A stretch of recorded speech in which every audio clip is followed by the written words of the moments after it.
Эмесе демократиялык эмес режимдердин циклын улап кетейин. Кийинкиси болсо мурда болсо тоталитаризмди караган болсок, андан кийин Линц менен Степандын айткан авторитаризм, султанизм жана посттоталитаризм деп айтат. Анын ичинен азыр султанизмге токтоп кетели.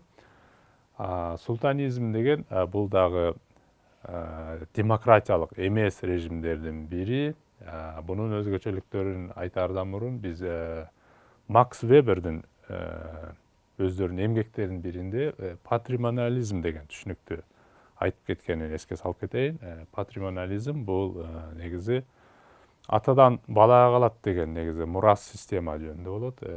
Бунун өзгөчөлүгү султанизм бул ошо патримониализм деген системанын мындай аша чаап кеткен формасынын кандайдыр бир формасы деп айтсак болот да. Бул султанизм болсо авторитаризм же болбосо тоталитаризмден айырмаланып, бир топ эле бул учурда саясий плюрализмди эске албаганда негизинен социалдык, экономикалык плюрализм бир топ уруксат берилет. Калк болсо, мисалы, өздөрүнүн дүкөндөрүн ачып, экономикада өзүнүн бизнеске болгон чектөөсүн алганда, мындайча айтканда, экономикалык салыштырмалуу плюрализм, эркиндик бар. Жана ошондой эле коомдо дагы элдер өздөрүнүн хоббисине, өздөрүнүн кызыкчылыктарына жараша коомдо бир топ эркиндик берилген. Бул жактан дагы коомдук маселелер боюнча дагы коомдо элдер бул же тигил маселелерге өздөрүнүн эркин айтып, өздөрүнүн оюн, пикирлерин айтып, катышканга мүмкүнчүлүк бир топ эле деңгээлде берилет деп айтылат.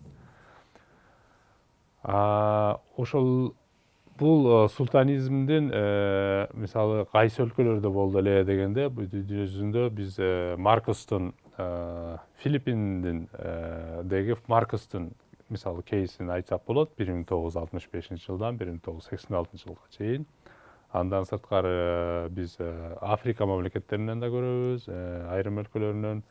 Андан кийин Кубанын жанында Доминикандан көрсөк болот. 1930 жылдан 61 жылга чейин болгон дейт. Ирандын шах доорун айтсак болот. 1941 жылдан 1979 жылга чейин. Ал жерде төңкөрүш революцияга чейинки ошо Ирандын режимин айтсак болот. Андан сырткары эң балким посткоммунисттик өлкөлөрдүн ичинен эң сөзгө калган, эң мындай жарык мисал болуп калган биз Румынияны айтып кетсек болот. Румынияда Чаушеску деген, Николай Чаушеску. Ал өзү арине Румыния бул коммунисттик мамлекет болгон. Бизди посткоммунисттик өлкөлөрдүн ичинен ушул өлкөнүн тарыхы бир топ кызык да. Себеби дегенде айтышы мүмкүн, Румыния деген бул Чехия же болбосо ошол эле Словакия же Поланд сыяктуу эле коммунисттик өлкө болуп туруп, анан кантип бул жерде султанизм болгон дегенде айтышы мүмкүн. Бирок ушул Чаушескунун өзгөчөлүгү бир топ ал өзүнүн мисалы коммунисттик доордо тоталитардык өлкөлөрдө негизинен бир идеология болуп, ошол идеологияны ишке ашыруучу негизи слогандар айтылган болсо, Румынияда бул модель жөн гана формат катары айтылып, негизинен дээрлик бул жерде патримониализм деп айтып кеткендегидей, өлкөнүн лидери өлкөнүн кызыкчылыгы үчүн же болбосо кандайдыр бир идеологияны ишке ашырыш үчүн же болбосо коомдун кайсы бир катмарын же пролетариат деген сыяктуу катмардын кызыкчылыгынын өкүлү катары ошону ишке ашырууну көздөбөй эле көпчүлүк учурда өзүнүн жеке каалоолорун, өзүнүн жеке кылгысы келген иштерин гана ошонун арты менен гана алек болуп калган деп айтылат. Ошондуктан Румынияны биз авторитардык режим дегенден дагы султанизм деген режимге Степан менен Линстин аныктамасы боюнча бул жака койсок боло берет. Анан кайгылуусу бул Румынияда билебиз 89-жылы аянтта майрам болуп аткан учурда эле ал жерде эл толкуп чыгып, анын аягы ошол эле бир нече күндөн кийин Румыниянын ошол учурда биринчи секретари Чаушеску аянтчада ок жеп, мындай трибуналга кетип, ошол жерден өлгөнү белгилүү. Арийне султанизмдин дагы кандай өзгөчөлүктөрү бар эле дегенде, султанизмде дагы тоталитаризм сыяктуу же болбосо авторитаризм сыяктуу бул жерде саясий системанын өзүн алып көрө турган болсок, арийне бул жерде формалдуу бир өлкөдө кандайдыр бир партия болушу мүмкүн.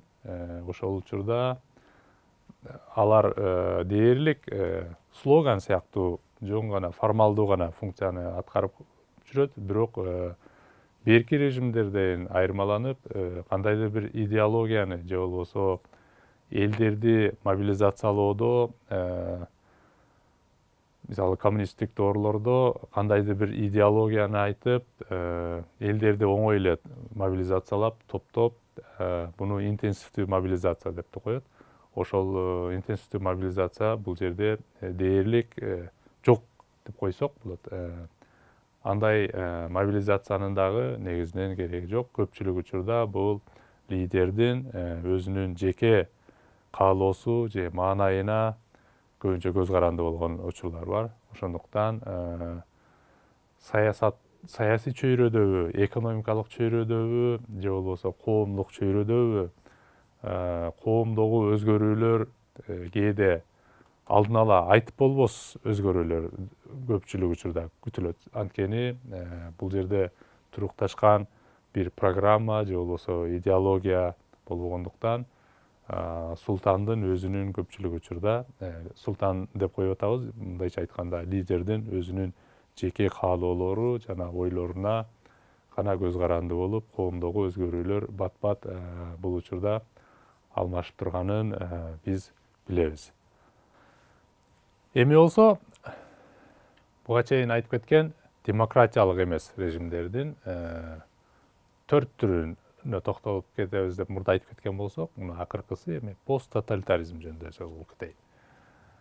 Пост тоталитардык доор качан келди дегенде, өзүңүздөр билгендей 60-жылдарда болсо бийликке Хрущев келет. Сталин болсо ал учурда өлүп, ордуна Хрущев коммунисттик партияны жетектеп, мисалы СССРды башкарып калды дейли.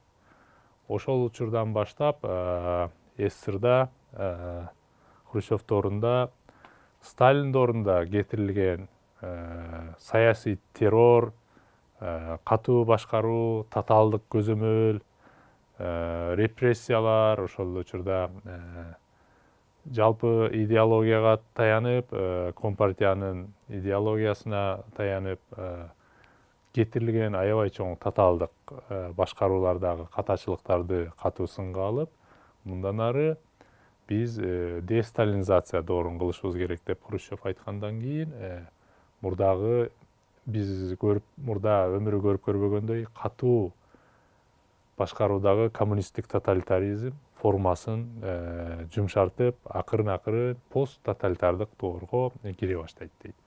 Бул болсо арийне азыркыдагыдай авторитардык форма эмес, бирок мурдагыдай тоталитардык катуу бир кол башкарган, идеология башкарган, лидер башкарган, коммунизм башкарган доор бүтүп, анын жумшак формасы келе баштады дегенден кабар берет дейт. Мындайча айтканда, мурда деген көпчүлүк учурда партиянын идеологиясынын негизинде легитимдештирилип, өлкөдө мобилизация жаралып, иштер аткарылып жүргөн болсо, бул учурда көбүнчө коомдук легитимдештирүү деген түшүнүк пайда болот деп айтылат. Эми пост тоталитардык учурда мурдагы тоталитардык доордордон айырмаланып кандай көрүнүштөр байкалган, кандай өзгөчөлүктөрү болгонун бир аз токтолуп айтып кете турган болсок, бизге белгилүү болгон бир аз коомдо плюрализм пайда боло баштайт деп айтылат. Бул деген нерсе 60-ынчы жылдардан кийин кандайдыр бир деңгээлде бир топ мурдагыдай тоталдык башкаруу эмес, плюрализмдин келе башканын айтат. Мисалы айтсак, ошол учурдагы самиздат деген түшүнүк бар СССР доорунда. Бул деген нерсе илгери расмий гана гезиттер, расмий гана телевидение болуп, элдер өздөрү каалаган информацияны же болбосо кандайдыр бир цензурадан тыш көп нерсени окуй алчу эмес. Бирок ошол учурда мындайча айтканда подпольно деп коет буну. Жашыруун түрдө параллель культуранын пайда болгону айтылат. Бул самиздат деп. Ошол эле мисалы айрым чет өлкөлүк жанрдагы кинолорду болбосо дагы ошол чыгармаларды туурап жазган же макалаларды жазган бир топ китептердин же болбосо журналдардын пайда боло баштаганы бизге белгилүү. Дагы бир формасы кийинчерээк мисалы дегенде 80-нчи жылдары, 70-нчи жылдардын аяктарында пайда болгон бул деген мисалы Жапандын же Кытайдын өзгөчө Жапандын каратеси мына өзүн өзү коргоо формасы киргени деп айтсак болот. Бул дагы кайсы бир деңгээлде тоталдык башкаруунун жумшарып, кандайдыр бир деңгээлде сырттан дагы бирок подполдук формада кирип атканы жөнүндө айтсак болот. Андан кийинки нерсе бул тоталитардык доордон айырмаланып, арине мурдагыдай эле башкаруу формасы СССРда мисалы кандай болсо ошондой эле калат дейт айтылат. Бул ошол Кытайда деле. Бирок номенклатура болсо, мындайча айтканда, жалпы өлкөнү башкарып аткан бул элита, саясий элита, номенклатура бул көпчүлүк учурда мурда булар бир топ жаш болгон болсо, ошол кишилер бир топ карып дейт бул учурда. Анан кийин номенклатура көпчүлүк учурда улгайган кишилерден турган дейт. Мурда деген арине ал көпчүлүк учурда бир лидердин каалоосу менен көбүрөөк болгон болсо, будан кийин партиялык органдардан, дагы жана башка органдардан кошулуп номенклатураны карыганы айтылат.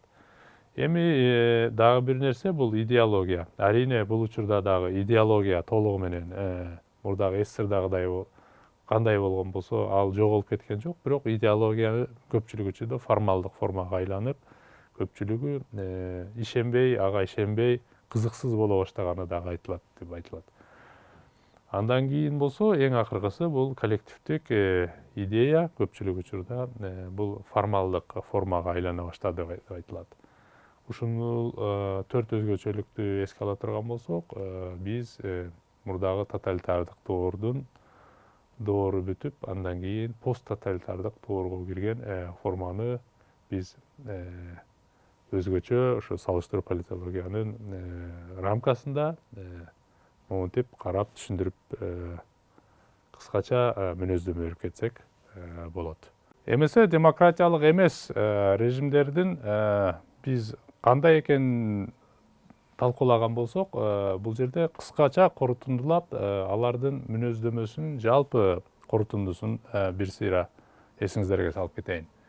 Демократиялык эмес режимдер бизге белгилүү болгон, биз карап кеткен жогоруда 4 режим бул. Авторитаризм, тоталитаризм, посттоталитаризм жана султанизм дедик. Эми булардын мүнөзүн алып карайлык. 4 мүнөзгө бөлүп Степан менен Линц карап кеткен болсо, ошого жараша алар кандай экенин карап кетели. Авторитаризмде плюрализм чектелүү дейт. Тоталитаризмде плюрализм жок. Посттоталитаризмде болсо пайда болуп баштады дейт. А султанизмде болсо анча-мынча плюрализмди көрүүгө болот дейт. Эми айталык идеология кандай эле дегенде, авторитаризмде идеология бул менталитетти шее баштаган деп айтат.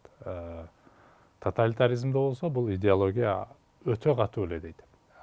посттоталитаризмде болсо идеология алсырап атканын айтабыз дейт. Султанизмде болсо ал көпчүлүк учурда лидердин өз каалоосуна жараша дейт. Кандай идеология болушу. Кийинкисин ая карайлык. Мобилизация кандай эле дегенде авторитаризмде мобилизация төмөн дейт. Тоталитаризмде бул массалык мобилизациянын бар экенин байкайбыз. Посттоталитаризмде болсо мобилизация бар, бирок ал көпчүлүк учурда аргасыздан гана муктаждык кылган үчүн бул формалдуу гана формага айланган дейт. Султанизмде болсо бул мобилизация бул мындай көзөмөлдөнгөн, башкарылган формада дейт. Эми акыркы мүнөзүн айталык. Бул лидерлик демократиялык эмес режимдерде кандай эле дегенде, бул авторитаризмде бул лидерлер бул жаратман болот дейт, жаратуучу болот дейт. Мисалы айтып кетели, ошол эле биз айтып жүргөн, мактап жүргөн, мисалы Сингапурду айталы, Ли Куан Юнү айталы, анын жүргүзгөн реформалары өтө сонун. Ал меритократияга негиздеп мамлекеттик кызматкерлерди алганы менен ал жерде бирок демократиянын жоктугун айтат. Ошон үчүн бул жерде лидерлик ал жаратман дейт дегени менен, бирок аны биз баары бир авторитардык өлкөгө мындай кошсок болот да, ал жердеги лидерликти мүнөзүн айта турган болсок. Кийин лидерлик бул тоталитаризмде кандай эле дегенде, бул партиялык же болбосо харизмалык лидерлик да бар болчу. Посттоталитардык доордо лидерлик бул бюрократиялык формага өттү дейт. Султанизмде болсо бул персондошкон дейт, же болбосо мындай жеке адамдын керт башына байланган гана лидерлик эле дейт. Бул болсо демократиялык эмес режимдердин жалпы картинасын биз түшүнгүбүз келсек, биз негизги 4 мүнөзгө карап аны аныктасак болот. Бул плюрализм, идеология, мобилизация жана лидерлик деп 4кө бөлүп, Линс жана Степандын аныктамасына ылайык карап көрдүк. Бул жогоруда болсо демократиялык эмес режимдердин мүнөздөмөсүнө болгон мындай кыскача таблица корутунду болду.